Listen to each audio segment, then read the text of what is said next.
Un cordial saludo. En el día de hoy venimos a presentarles una obra de teatro sobre el libro Ciudad Antigua, de Fustel de Colóñez. Mi grupo está conformado por Daniela Rodríguez, Natalia Castro, Vanessa Castro, Valentina Osorio, Jason Jiménez, Alejandro Lozano, Daniel Álvarez y quien les habla, Tatiana Morales.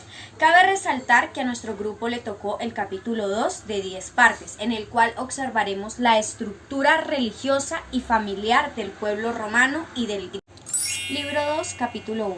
La familia. La religión fue el principio constitutivo de la antigua familia. Si nos trasladamos con el pensamiento en medio de las antiguas generaciones, encontraremos en cada casa un altar y alrededor de cada altar una familia. Tampoco es el principio de la familia la afección no natural, ya que ni en el derecho griego ni en el derecho romano pues toman en cuenta para nada este sentimiento. En el fondo de este puede existir pues en el corazón, pero no es para nada en el derecho. El padre puede obviamente querer a su hija, pero no legarle sus bienes. Las leyes de sucesión que pues nos permiten comprender las ideas que los hombres se formaban se hallan en abierta contradicción, ya que con el orden del nacimiento, con el orden de nacimiento, con la afección natural, los historiadores del derecho romano, habiéndose observado que ni el nacimiento ni el afecto pues eran el fundamento de la familia, creyeron que este fundamento debía hallarse en la autoridad paterna o material.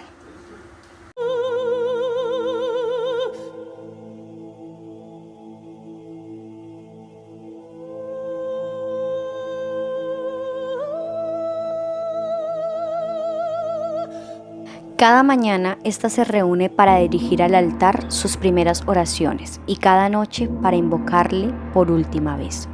En el transcurso del día se reúne también delante de él para la comida, que se distribuye piadosamente después de la oración y la libación. Y en todos estos actos religiosos cantan en común los himnos heredados de sus padres. Fuera de la casa, muy cerca de ella, en el campo inmediato, hay un sepulcro, que es la ulterior morada de la familia. Allí descansan juntas muchas generaciones de antepasados, sin que la muerte los haya separado. Allí yacen agrupados, formando en esta segunda existencia un núcleo indisoluble entre la parte viva y la muerta de la familia. No hay más que algunos pasos de distancia que separan la casa del sepulcro. Pero en días determinados, los vivos se reúnen alrededor de los muertos, les llevan la comida fúnebre, los rocían con leche y con vino, depositan en el altar tortas y frutas o queman para ellos la carne de un animal sacrificado.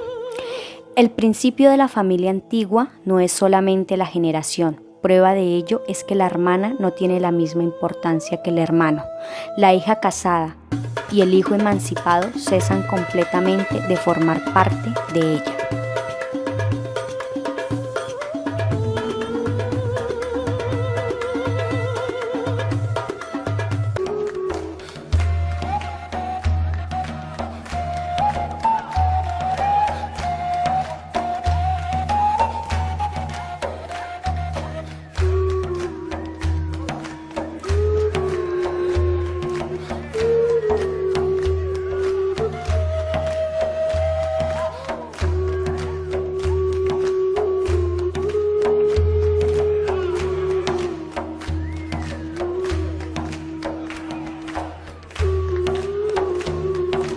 Capítulo 2. El matrimonio. El matrimonio probablemente fue la primera institución establecida por la religión doméstica. Es de observar que la religión del hogar y los antepasados, a pesar de transmitirse de varón en varón, no pertenecían únicamente al hombre, porque la mujer tenía también la participación en el culto. Cuando estaba soltera asistía a los actos religiosos de su padre y cuando estaba casada asistía a los actos religiosos con el marido. Dos familias vivían una al lado de la otra, pero tenían dioses diferentes. En la primera, una joven participaba desde su infancia de la religión de su padre, invocaba su hogar, le ofrecía diariamente liberaciones, le adornaba con flores y guirnaldas los días de fiesta, imploraba su protección y le daba gracias por los beneficios. El hogar paterno era su Dios. Un joven de la familia vecina le pedía en matrimonio y para ella no se trataba solo de pasar de una casa a la otra, sino de abandonar el hogar paterno para irse a invocar en adelante al hogar de su esposo. Se trataba de un cambio de religión, de ritos y de oraciones, abandonando al Dios de la infancia para colocarse bajo la tutela de otro Dios desconocido.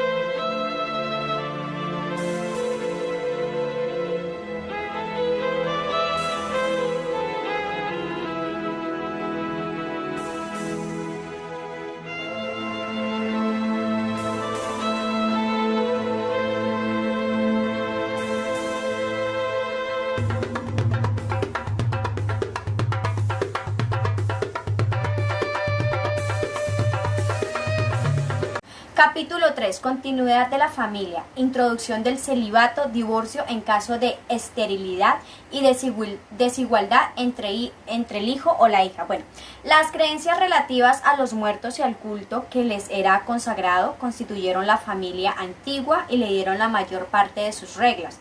Como hemos visto, el hombre después de su muerte, pues era reputado por un ser bienaventurado y divino, pero a condición de que sus deudos le ofreciesen siempre pues comida.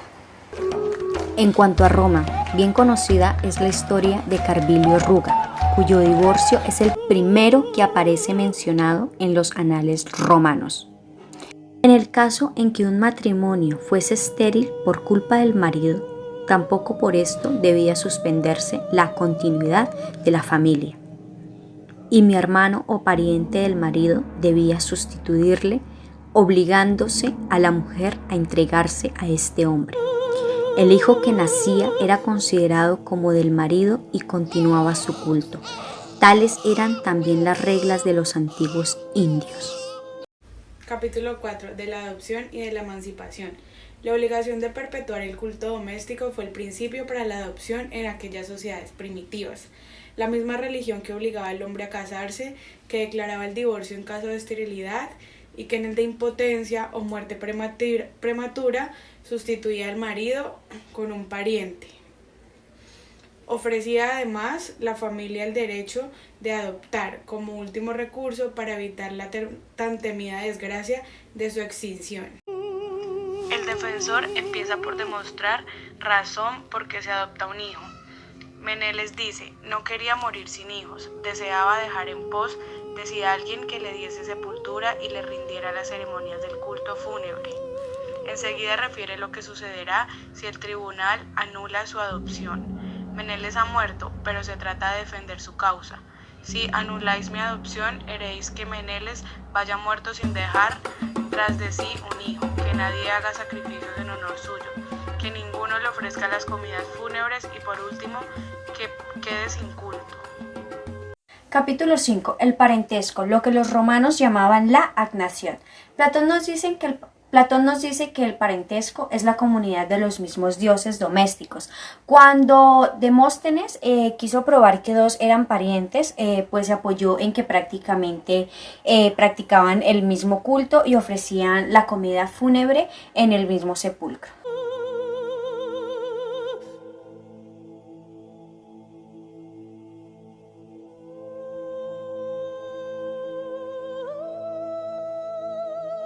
He aquí una antigua institución de la que no debemos formarnos idea por lo que pasa entre nosotros. Los antiguos fundaron el derecho de propiedad en principios que están muy lejos de ser los que hoy nosotros respetamos, y naturalmente sus leyes se diferenciaban bastante de las nuestras. Hay razas que no han llegado nunca a establecer entre ellas la propiedad particular, y otras que no lo han logrado conseguir sino después de mucho tiempo y trabajo.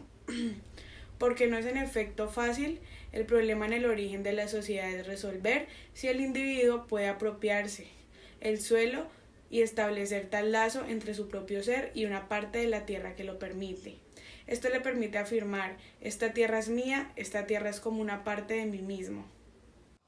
En muchas regiones se obligaba a los ciudadanos a entregar sus cosechas a la comunidad, o al menos la mayor parte de ellas para su consumo comunitario. El individuo no era dueño del trigo que había recolectado, pero al propio tiempo, por una contradicción inexplicable, tenía la propiedad absoluta del terreno que trabajaba. Era más dueño de la tierra que de sus frutos, y no parece sino que los griegos habían seguido en la concepción del derecho de propiedad una marcha totalmente opuesta a la que parecía natural, que es la de aplicar el derecho de propiedad primero a los frutos y luego permitiéndose la venta de la finca, pero siempre con la precisión de ciertas formalidades de carácter religioso, teniendo que realizarse la venta ante un sacerdote que se llamaba libripens y con la sagrada formalidad llamada emancipación. Algo semejante sucedía en Grecia. La venta de una casa o de un terreno iba siempre acompañada de un sacrificio a los dioses y toda transmisión de propiedad debía ser autorizada por la religión. Derecho de sucesión, naturaleza y principio del derecho de propiedad. Para practicar un culto hereditario no era posible que este derecho caducase. Con la breve existencia del individuo, pues moría el hombre, pero quedaba un culto y no debiendo extinguirse el hogar ni abandonarse el sepulcro. Y continuando la religión doméstica, pues debía continuar con ella el derecho de propiedad tanto en las ceremonias como en las leyes antiguas. El culto y la propiedad de la familia aparecían estrechamente unidos. Sorprende que en tal derecho la hija no hereda de su padre si está casada. En el derecho griego no hereda en ningún caso. La regla para el culto es que se transmite de varón en varón y de la herencia sigue la misma línea. La hija no tiene aptitud para continuar la tradición paterna porque se casa y al hacerla renuncia el culto de su padre para adaptar el de su esposo. Capítulo 9. Moral antigua de la familia. La historia no solamente estudia los hechos materiales, el verdadero objeto de su estudio es el alma humana. En la religión del hogar, el hombre no imploraba jamás de los suyos, y en prueba de ellos, y en recuerdo del antiguo aislamiento del hombre en las preces. Nos ha quedado un proverbio griego después del tiempo de Plutarco, que se decía al egoísta: tú sacrificas en el hogar, y esto nos da a entender, tú te alejas de tus conciudadanos. La religión velaba con todo esmero por la pureza de la familia. La mayor falta que podía cometerse era a sus ojos el adulterio, porque siendo la primera regla del culto. 10º capítulo. La gens en Roma y en Grecia. Tanto en los juriconsultos romanos como en los escritores griegos se hallan vestigios de una institución antigua que debió hallarse en gran vigor en las primitivas sociedades griegas e italianas, pero que debilitándose poco a poco con el transcurso de los siglos solo marcó huellas casi imperceptibles. Nos referimos a lo que hoy los latinos llamamos los gens. Persona de consideración, era el amigo personal de Apio Claudio el Decemviro. Pero cuando éste fue citado a juicio y amenazado de muerte, aquel Claudio se presentó a defenderle e imploró al pueblo en su favor, no sin advertir que si daba este paso no era por afecto, sino por deber.